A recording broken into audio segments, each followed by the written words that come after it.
Maybe you'd call me Everly Chilton, naive or too trusting. Or, if you're being impolite, a sucker. I may have once been that way, but not anymore.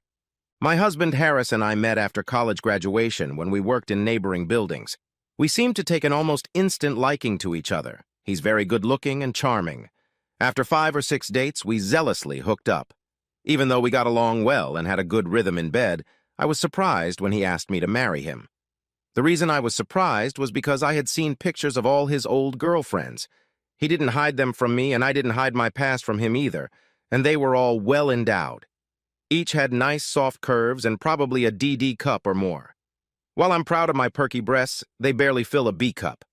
I also don't have nice, soft curves. As a result of weekly, intense exercise, I have an athletic body, but with a huge, muscular, round ass. Anyway, Harris and I got married, and my best friend Ashley Morton became my maid of honor. Ashley's husband Bill, who owns an event planning company, was kind enough to plan our wedding for cost only. Harris seemed to really like Bill, and not just because he inexpensively arranged our wedding. And Ashley, she probably liked him because she has an E-cup bust. Ha, ha. We became and remained great friends with Ashley and Bill, and together were part of a friendly group of 6 couples. Harris and I agreed on many important things, not the least of which was that we would have at least 2 children, but only after 6 years of marriage. So I had a regular birth control shot every 3 months, which was important because our sex life never really stopped. A pleasurable 3 or more times a week, in fact, always with a very satisfying orgasm for each of us. Ashley is a little older than I am, so while Harris and I had been married for about 3 years, and she and Bill for about 6, she had given up birth control. She told me with a laugh that psychologically it made her a little more horny, and I wish Bill would have me more often. At that time, Harris and I shared almost everything, except toothbrushes, and only our cars were different. I had a Prius and he had a Dodge Challenger. He thought my car was too prim. I thought his car was too macho. He hates prim, I hate macho. Plus, while Harris is neat in our house, his car, at least to me, looks like a pile of garbage, with papers, plastic cups, and sports equipment everywhere. So when we drive somewhere together, I usually have to throw trash from the front seat to the back seat before I can get in. On that fateful Saturday in May, we were going to a local minor league baseball game and were supposed to meet Bill and Ashley there.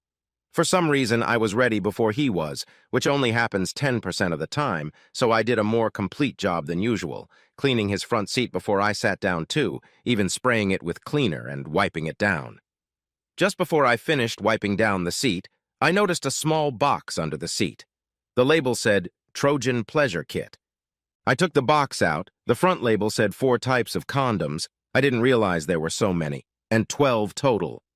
I opened the box and counted the 3 remaining. I carefully placed the box in my purse and got into my car just before Harris came in. For the rest of my narrative to make sense, you need to know that 2 of my passions, besides exercise, are theater and cooking. I have been an amateur actor for most of my life, and was involved in a community theater production just 10 months before this momentous day. Also, I love experimenting with all sorts of spices and unusual dishes that are 90% of the time well received by all who consume them. Having done some of my best acting work, I was warm and playful in my conversations with Harris on the way to the game, while at the same time angry inside, and already working on a plan for what I would do about it. Despite the negative effect my discovery had on my mood, outwardly I was having a good time. I was tempted to tell Ashley about my dilemma, but then I realized that I needed to handle this alone and gather a lot more information before I made a decision on all aspects of my investigation and probably certain revenge. One of the home team's infielders wore the number 7, exactly like Hall of Fame member Mickey Mantle. I surreptitiously looked him up in the program. His name was Derek Voorhees. He was 23 years old. I was 26. 6 feet 3 inches, 9 meters tall, 220 pounds, 100 kilograms. He attended North Carolina at Chapel Hill, his first year on our minor league AA team, and he led the league in home runs. Using a long-learned technique, I fixated on Derek as my anger began to boil over. Much later, after dinner with Bill, Ashley, and another couple when we went to bed, I was in no mood to have Harris. However, during sex, I imagined having someone else. I had a forbidden finish when I mentally fucked baseball player Derek Voorhees. Harris must have really enjoyed our sex because afterward, as our sweaty bodies puffed and panted, he whispered, "You really outdid yourself, Everly. You must be the best in the state." "Fun, yes," was the most I could say in response without anger breaking through my facade. Thankfully, it was enough to make him snore after a quick kiss and a brief hug. Surprisingly, I fell asleep shortly afterward, convincing myself that I needed a good night's sleep to think about my next move. I knew I needed to get everything done quickly so I could return the condom box to Harris's car. As I pulled out the ingredients to make pancakes, my eye stopped on one of my homemade spices, a habanero-based blend that I use for Mexican dishes. An idea popped into my head that made me whistle as I made the pancakes. Harris ate 6 pancakes. After breakfast, while Harris washed our cars in front of the house, I pulled out a pin and a dropper. I mixed the habanero mixture with a little alcohol to liquefy it, pricked each of the 3 packs of condoms in the box with the pin, and used the dropper to carefully inject the liquid into the condoms. I knew the dosage was unlikely to give me all the information I needed to catch Harris, but it was a good revenge before I went to hire a private investigator. I returned the Trojan box exactly where it had been under the passenger seat in Harris's Challenger, and then tried to put it out of my mind. I work from home on Tuesdays and Thursdays. I had sex with Harris on Monday and Tuesday, and once again, I had to think of a badass baseball player to legitimately experience the finish line. As early as Thursday, around 1 o'clock in the afternoon, Ashley called me. "Everly, something is seriously wrong. My bottom is burning so badly I'm afraid I'm going to wreck my car if I drive, and Bill is in a meeting in a neighboring town right now. Could you take me to the local clinic?" The sounds she made uttering those words were frightening, so I immediately grabbed the keys to my Prius and drove to her house only a mile away from me. She walked stumbling, clutching an ice pack to her groin. She had no explanation for the heat in her groin. Fortunately, the local clinic wasn't far away either, and there was a parking space right in front of it. I helped her in and even checked her in with her insurance card and ID from her purse. Afterward, I asked the nurse if I could go in. Apparently, the nurse thought I was her sister since our facial features, height, and hair are very similar. Only the size of our breasts and the size and shape of our buttocks easily distinguish us when we are dressed, and muttered what I interpreted as a yes. I walked to the door to the room, and the soundproofing wasn't that good. I heard Ashley say, "It started during sex at noon." I didn't go in, but went out into the lobby. Since Bill was out of town at lunchtime and Harris had condoms with habanero gravy, it didn't take a genius to figure out what happened. As hard as it was to believe, I couldn't think of any other rational explanation. Fortunately, I had 20 minutes before Ashley came out, still crooked-legged, but with a much less contorted and sweaty face, so I regained my composure and relied on my acting skills. On the way home, I questioned Ashley briefly and delicately. "Did they tell you what it was?" They think it was allergic. A reaction to a new, skincare cream I was using on my thighs and crotch." It was a lie Ashley uttered, stammering. "How soon will you feel better?" I asked with an inward chuckle. Probably in 2 or 3 days. "You won't have to make babies for a while," I grinned. Ashley didn't grin back. If there were any doubts, and there weren't, they disappeared when I looked at Harris's red-hot crotch while he was in the shower. He'd excused himself from sex when I'd pretended to try to initiate it that night. "I'm sorry, Everly, but for some reason I feel like shit tonight. Not nauseous, just shitty." "It's okay, sweetie, get better," I replied with obvious concern, laughing to myself. After Harris fell asleep, I went to the convenience store and bought 2 condoms, just like the ones he'd left in his box, and replaced them with new ones. I dumped the old condoms into a kitchen garbage bag and threw the baggie in the trash outside. The next step was to catch them red-handed. I met with a private investigator, but when I found out how much it cost, I wasn't sure I could hide that amount of money from Harris. However, what I could do was talk to Bill, but I had to do it right.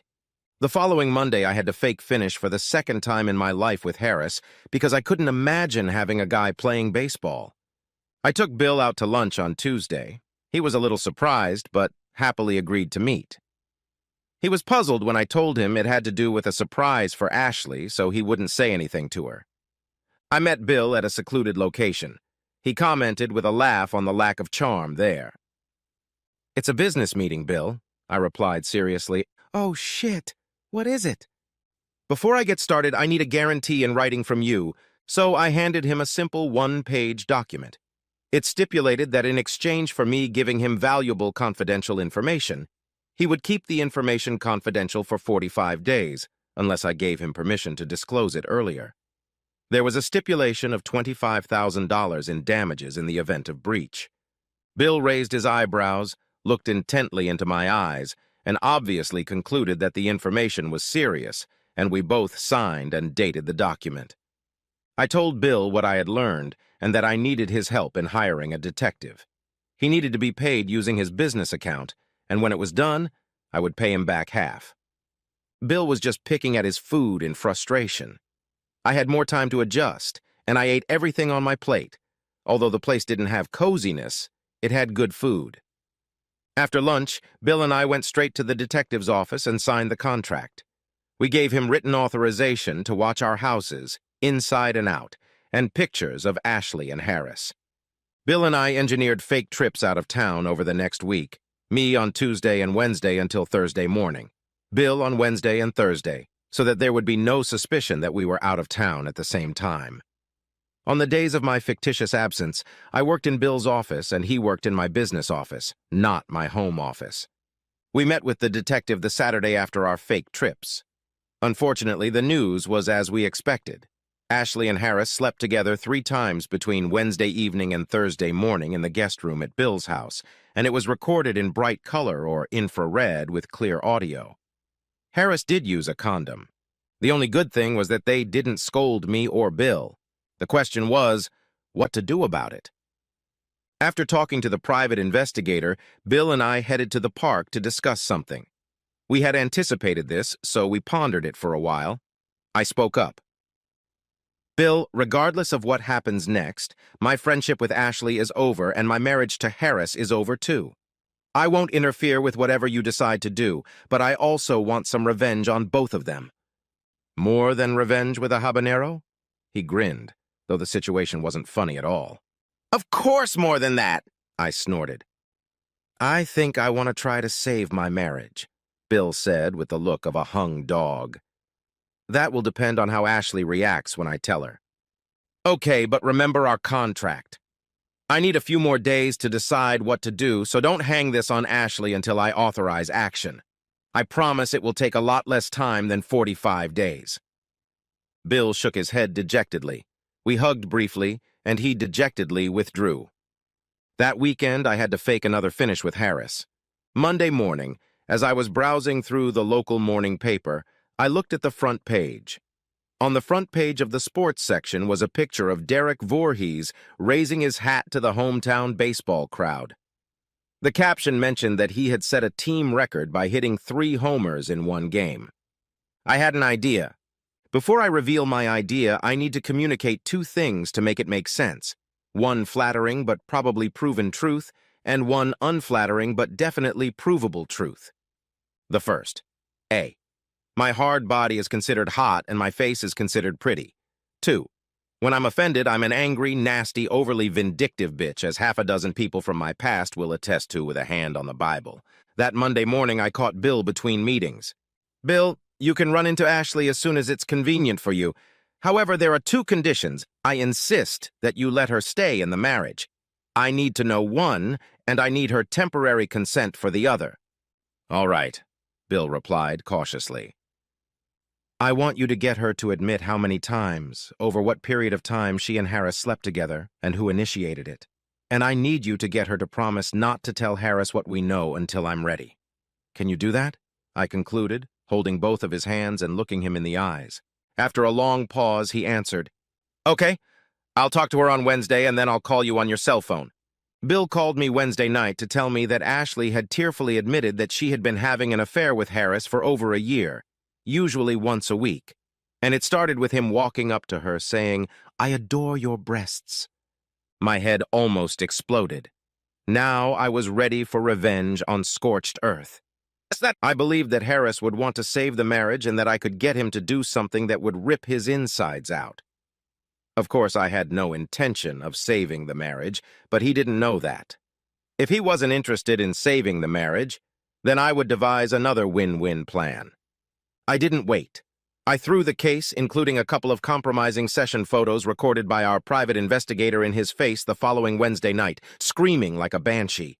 I called him all sorts of names, destroyed 2 of his memorabilia from his youth, and threw his pillow and related items out of our bedroom and into the guest room. I then closed and locked our bedroom door and installed a newly purchased door bar between the doorknob and the floor. I ignored the pleading and pleading at the door and actually slept a little, thinking about how delicious my revenge would be. Harris begged and crawled for the next 3 days. Finally, I heard words that were music to my ears. "Everly, we can get through this. I love you very much, and I want you and me to have children. Please don't file for divorce. I will do anything to stay married, everything." "Bullshit," I growled. "You say that, but you won't do it. I guarantee you're too damn weak and care too little for me to do the one simple task I need to do to give our marriage another chance." After that, I turned to walk away. He gently grabbed my hand. "Please, Everly, darling, I mean it," he pleaded, and there seemed to be real tears in his eyes. I stopped and stared at him. He kneeled down. "Okay," I giggled. "Get me a night with Derek Voorhees at the local luxury hotel." Then I turned and walked to the garage to get into my Prius. "You can't be serious. You mean baseball player?" "I could never do that. Even if I agreed to do it, I don't have a way to do it." Here are some of his lamentations. I stopped at the garage door, turned to him, and with venom dripping from my mouth, growled, "I told you that you're not just a fucking crook, you're also a liar. You said anything, and you lied. Fuck you. Tell me where you want your divorce papers served." Then I ran out at the sound of his faint cry. Wait. At this time, Ashley tried to contact me. After avoiding her for a week, I took her call. After she confessed how sorry she was, to which I replied that she was only sorry she got caught, bitch. She asked how I knew everything. "We were so careful, and believe it or not, we never disrespected you," she whimpered. I didn't respond to her irrational whining, but I saw no reason not to partially tell her. "I get it, because you really are a dumb shit," I giggled. "Did I fuck up?" she asked with genuine shock. "Hell yes, you did. You called me to take you to the clinic. I thought the story about the skincare product allergy was bogus. And I was sure of it when I was about to enter the room at the clinic and heard you tell the doctor that you had just had sex." Ashley let out a loud gasp. "Bill wasn't there, and I realized that you were having an affair on the side, and you disgusted me. What was my surprise when that same night I saw Harris with a heated crotch? After that, I hired a private investigator, and the rest is history. You're so stupid you had the nerve to ask me to take you to the clinic right after you screwed my husband." "Don't mess with me again. You're dead to me," I shouted before cutting the conversation short. It was freezing in our house as we coexisted for the next few days. I refused to have lunch with Harris. I listened indifferently to his pleas for some alternatives to stay together. When Monday night came the following week, I showed him, but hadn't yet officially filed, the divorce papers, along with a draft of a lawsuit against Ashley for alienation of affection.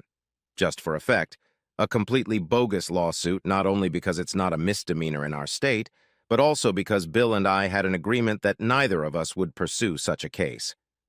And asked where to serve him, he really couldn't stand it, and cried. I gave him no mercy.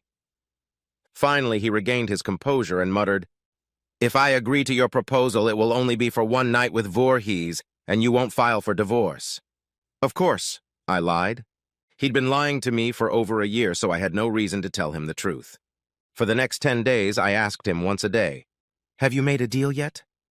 "I swear I'm working on it, but it's complicated," was his typical response. Then one day he said, "You know what might help is if I showed him a nude picture of you." "Okay," I grinned, but not a digital photo, but a print in a locked, transparent case that would be returned to me once he looked at it. I prepared myself and found a clear case that would just provide a white color if you tried to photograph it. I asked Bill, not Harris, to take 2 nude pictures of me, front and back. I was pleased to see how Bill's eyes widened and sweat broke out on his forehead as he took the pictures, and how he couldn't utter a word as he looked at me while I slowly dressed. I don't know how Harris did it. Derek must like trim women. But 3 days after I gave Harris the pictures, sweating profusely and in a meek voice, he muttered, I got Derek to agree. He, free next Monday night. I'll get a room at the Four, Seasons. Are you really going to do that? What? I growled. You think you can have Ashley for a year and I won't go through with it? I'm looking forward to the best sex of my life, motherfucker, and don't ask me again if I'm going to go through with it. Just give me the key to the room and tell me when to meet him, after you sign this statement, I said, tossing the one-page contract my lawyer had drawn up on the kitchen table. The contract said that what I would do as agreed would have no effect if either of us ever filed for divorce. While I didn't really have much faith in Harris setting up my date, I liked to be prepared. So I searched the internet and found many articles about Derek during his time as a star on the North Carolina baseball team, including 2 that mentioned his college girlfriend. She had a distinctive name, and I was able to track her down and talk to her on the phone. The only reason he and her broke up was that she didn't want the life of a baseball player's wife, and it was clear that he wanted to play for at least another 15 years. Derek's college girlfriend told me 2 interesting things about him. 1, despite being a super stud, he is modest and insecure about his sexual prowess. 2, he has a phobia about contracting STDs, and so they both got tested every few months. Without STD test results, he always uses condoms, which I'm not comfortable with. Surprisingly, Monday morning, Harris delivered me a key card to room 1725 of the Four Seasons Hotel. Derek wants to meet you at 5 p.m. for dinner, he squeaked in a weak, mouse-like voice. Give me $140 for dinner, I replied. After Harris left, I took the rest of the day off and got a massage, pedicure, manicure, and facial. After the spa, I headed straight to the Four Seasons. Up close, Derek turned out to be even more handsome and muscular than I thought. As expected, he was no fool, a graduate of New York's Chapel Hill. What surprised me was that he was extremely charming and funny. Derek tried to ask about my arrangement with Harris, but I interrupted him. Holding his hand and looking into his sexy azure eyes, I said, "We're not going to talk about it, Derek. You can look at it like someone gave you an expensive call girl for the night that you can do whatever you want with, but without pain, and you don't even have to care if she's experiencing a finish or not." I said this to alleviate any performance pressure he might have had, as I had been warned by his ex-girlfriend. Then I continued, "Can you do it?" A smile wider than the Mississippi River appeared on his face. "I can do it," he grinned. "Besides, I want you to know that condoms aren't necessary. Here's a receipt from my doctor, dated last month, that I got my 3-month birth control shot, and a lab report from just 2 days ago that I'm STD-free. He smiled even wider but didn't say anything. Derek and I had a really nice conversation over dinner. I'm only 3 years older than him, so we weren't generationally different and had a lot to talk about. It felt like it was just a first date between people who wanted to be with each other. The only difference was my initiative. After a light dinner, we held hands and walked around the beautiful hotel grounds and adjacent park, where the kids played baseball and the youngsters played volleyball. After a leisurely 45-minute walk, we walked right back to the front door of the hotel. "It's time to get payback from your darling call girl," I whispered in his ear, and then gave him a quick kiss on the lips. Apparently that was the right thing to say. His smile grew even wider. When we got up to room 1725, I playfully pushed Derek onto the main couch, knelt down and pulled off his shoes and socks, lightly rubbing his bare skin with my fingers. Then I stood up, threw off my high-heeled shoes, grabbed his hands and lifted him to his feet. I slowly and erotically unbuttoned his shirt while making complimentary or carnal noises, tossed his shirt aside and held out my hands inviting him to undo the buttons of my blouse. His tank top and my bra followed, then his pants and my skirt. When my skirt fell down, I said, "Oh, I'm not wearing panties," and then quickly pulled down his boxers. Eventually, he rolled to the side and I pressed my breasts against his chest and imprinted dozens of quick kisses on his lips as he chuckled with a series of interjections such as, "Holy shit! I'll never recover!" And what the hell did you do to me? Between kisses, I muttered, "You removed my spine. My whole body is tingling, and I actually passed out from sensory overload." After some bliss, Derek said, "We're both too sweaty. Let's take the covers off the bed, take a shower, and then get under the covers." "Sounds good to me," I smirked. We had a quieter but much longer finish this time, and once our euphoria wore off, we went right back to sleep. I almost never sleep past 6:30 in the morning. When my eyes finally opened the next morning, in the same position as during my dreamy middle-of-the-night sex, it was light in the room, and the clock next to me showed 8:37. I slipped out of bed, did my business, took a quick shower, and went back to bed.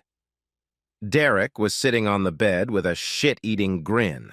When he got up to go to the bathroom, I pressed my naked body against him. "I'm not done with you yet," I growled. "Woe is me," he sighed. "Wake up, Rip Van Winkle," I giggled. "The hour of reckoning is 11 a.m., so get your ass out of bed." We both got out of bed and used the hotel-provided toothbrushes and mouthwash. "How about a quick shower?" Derek grinned. "Hell no." I gave him a quick kiss on the lips. Since we had no luggage to pack, we went down to the checkout at 11:01 and then went to the restaurant to have breakfast. We carried on a perfectly cheerful conversation, occasionally holding hands or touching feet with each other. When we both realized that the time was approaching 1 p.m., he insisted on paying. "Since you embarrassed me by paying for dinner." We got up to leave. As we left the hotel, we hugged each other. I looked him in the eyes and said, "Last night was supposed to be just for you, but it ended up being more for me. I'm sorry."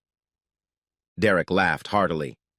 "This must be some alternate universe where a fiery woman gives me the sex of my life and then apologizes. The vision of your body and face is burned into my ID card to stay forever." He grinned. We kissed each other quickly, and then he said, "So now you are going back to your husband as a faithful wife?" "That's what I told him," I smiled. I answered his question indefinitely for 2 reasons. One, I didn't want to lie to him and tell him I was going back to Harris because I was divorcing his ass. The second reason was that my time with Derek had been so delightful for both of us that I was afraid he would want to hook up again. I'd probably be too weak to resist, but I didn't want to cheat on Harris. Until the divorce was final, I wouldn't sleep with anyone else, except in this case with Harris's certified consent, because I didn't want to sink to Harris's level. We gave each other another passionate kiss, and then I pulled away, by necessity stepping more crookedly than I would have liked. While I'd had many wonderful experiences with Harris, none of them had been better than with Derek. I wasn't in love with Derek, though it probably wouldn't have taken me long to fall in love. I was very pleased to see Harris humiliated by my night with Derek. I shyly didn't go into detail, but smiled slyly. A fantastic revenge had been accomplished.